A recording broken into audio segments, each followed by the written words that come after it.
Okay, today we have the chairman of the DNC, Jaime Harrison. Thanks for coming back on. Yeah, thanks for having me. Yeah, last time we spoke, there were rumblings that you'd end up here, so congratulations on the role. Well, thank you. Thank you. It's going well. I'm still smiling.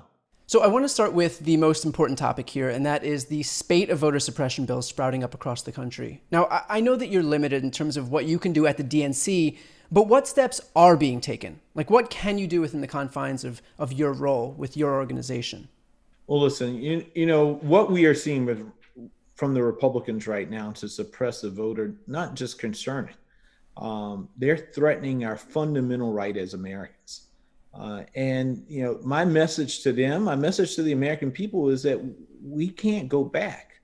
I often talk about my grandparents and the important role that they played in my life.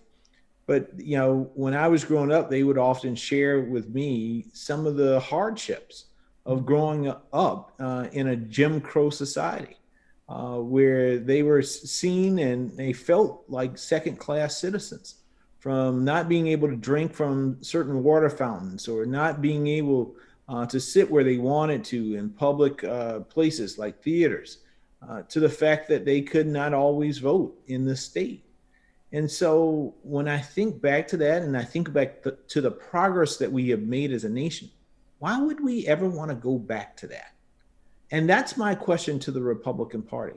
Listen, I understand elections, parties want to win elections. Yeah, that's all great and fine. But at the end of the day, we're Americans. And our most sacred right as Americans is our right to vote. Why would we do anything to take away that right from any American citizen? I don't know. I don't understand. But I want them to understand this. We are going to do everything in our power to make sure that we don't go back. I'm not going to have my sons live the lives that their grandparents, great grandparents lived. We're not going to do it. And so we're going to fight from the state house to the courthouses to the houses of Congress. We're going to do everything that we possibly can to make sure that these things don't stand. That really underscores the need for HR 1. Yes. But we've just gotten news that Joe Manchin doesn't support HR 1, although he did say that he would consider the Voting Rights Act, which, at the end of the day probably doesn't even matter because Manchin also doesn't support filibuster reform, and we're not getting 10 Republicans to pass either HR 1 or the Voting Rights Act. So if these bills don't get passed, or if they don't get passed right now, what are the next steps? Well, I've been in contact with members of the U.S. Senate, Democratic members of the U.S. Senate, and I told them, and I have told them multiple times, and I'll tell them again, the importance of passing some form of voting rights legislation this year.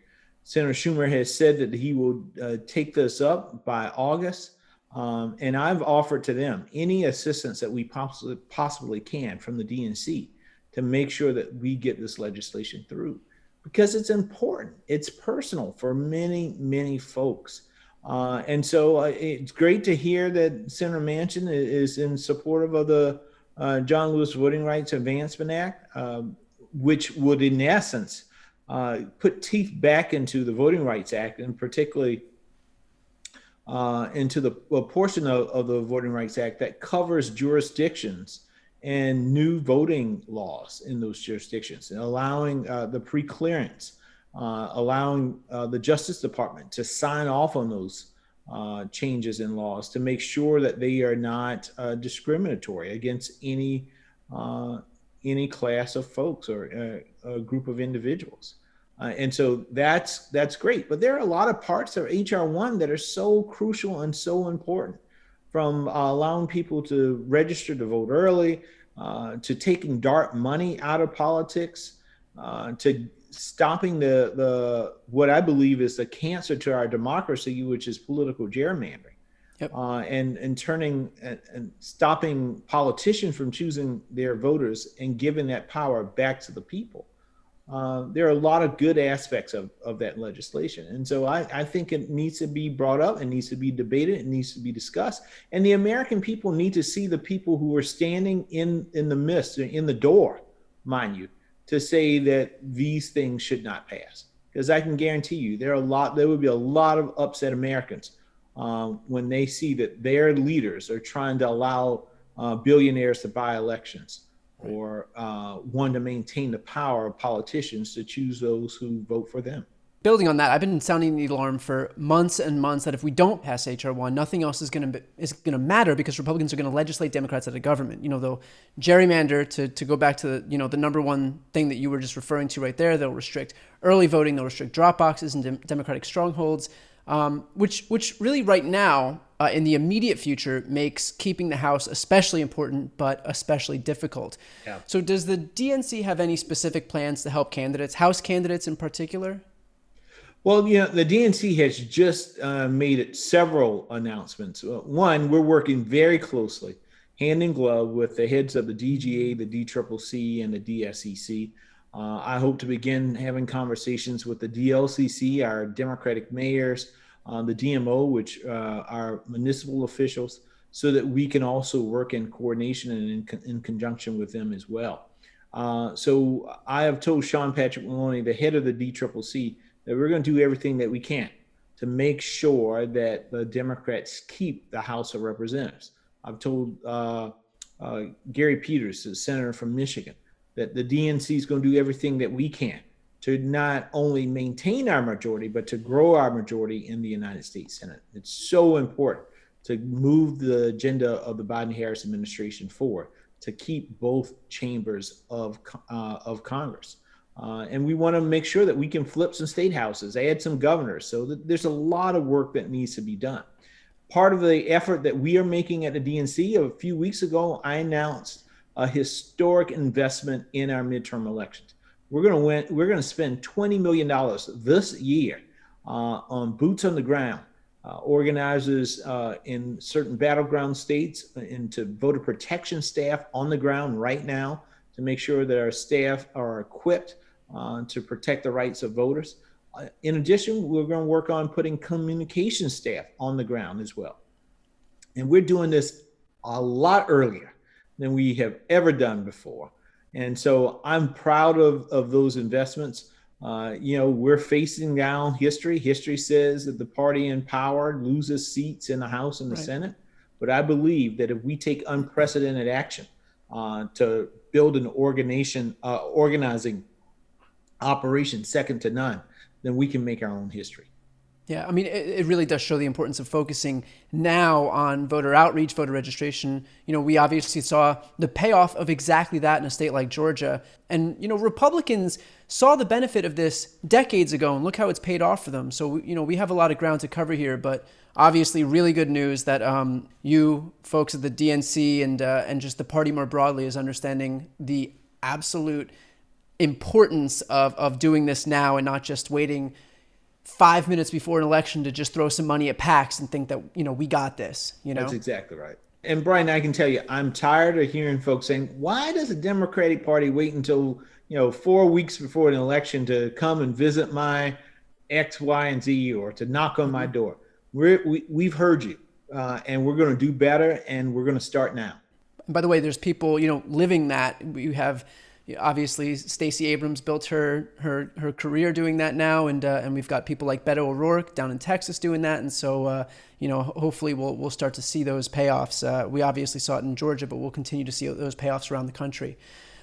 Building on this issue of HR1, the other day, Ted Cruz had claimed that HR1 or S1, the For the People Act, was Jim Crow 2.0. I wanted to get your response to that. Ted Cruz is an idiot. That's a slap in the face to my grandma, to my grandfather, to the people who had dogs sicked on them because they just were trying to get their rights to vote in this nation and in this country. So if he doesn't know the history, then we need to teach him that history. He needs to go and sit and talk with folks like Jim Clyburn, who was locked up. I wish he could still talk with my friend and my mentor, John Lewis. He should have gone on that pilgrimage with John Lewis so he could hear the stories about how young men and young women put their lives on the line in order to make sure that folks had the right to vote, who went up against Jim Crow. So to say stuff like that is reckless, idiotic, and it's unbecoming of somebody who is in the United States Senate.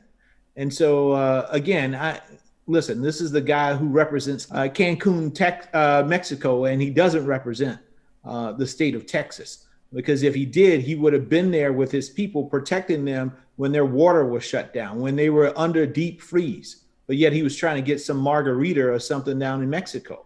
So I don't give much credence to whatever Ted Cruz says, because he, they love to talk about people on the government dime. Well, look no further than Ted Cruz, because he doesn't do anything for Texas, but I bet he cashes his paycheck every 2 weeks. Yep. Professional tweeter, Ted Cruz. I want to switch gears a little bit here and talk about Liz Cheney. She was just ousted from her leadership position for committing the cardinal sin of acknowledging objective reality that the election wasn't stolen and that Trump bears responsibility for the January 6th insurrection. So for once, it's not Dems in disarray, it's Republicans in disarray. I never thought I'd see the day. We're seeing this continued lunge to the far right here. Now, do Republicans alienate any voters by doing this? Because keep in mind, Trump mismanaged the pandemic that led to 600,000 deaths, the third biggest mass casualty event in American history. He left office having lost millions of jobs. He was an international embarrassment and still didn't really lose that many voters from 2016 to 2020. He still had high support within the Republican Party. And that was with some pretty historically terrible achievements. So when we see this lunge to the far right that was responsible for pushing Liz Cheney out, is that going to lose the Republican Party any voters? How do you see this playing out? Well, I think what we're seeing are the last breaths of a great party in many aspects. I've never been a Republican, never wanted to be a Republican, but nonetheless, we've seen this be a vibrant party over the decades and years. And I think those days are long gone. You now have, feckless leaders, spineless leaders like Kevin McCarthy, a man who went to the floor shortly after the insurrection that was sparked by Donald Trump in the rally, who said that it was Donald Trump who owned blame for the insurrection. But now he's repeating the big lie. Oh, no, it wasn't Donald Trump at all. I don't know who that masked man that was on the floor who actually said that Donald Trump was responsible for it. Well, it was you, Kevin McCarthy, the biggest flip-flopper in the House of Representatives, who only cares about power, loves to play with Mr. Potato Head dolls and read Dr. Seuss, but not do any damn thing for the people that he represents. The American people are getting tired of that. I think there's some Republicans that are getting tired of that. I think just recently a group of Republicans wrote that they're thinking about forging a new party because they don't like the transformations that they have seen in the Republican Party. And you can't blame them. It's past a dumpster fire. It's an inferno right now. And it's sad to see at this juncture that the party of Lincoln is now the party of Trump. The transformation, as they say in Star Wars, is now complete. Okay, so I want to switch gears and speak about Texas. They had a special election recently. So Texas's 6th congressional district, that was a district that Mitt Romney won by 17 points in 2012. Trump won it by 12 points in 2016, and then only 3 points in 2020. So it's trending bluer every cycle. And yet, in this latest special, the top two vote getters in the special election were both Republicans with 19% and 14%, with the top Democrat only getting 13%.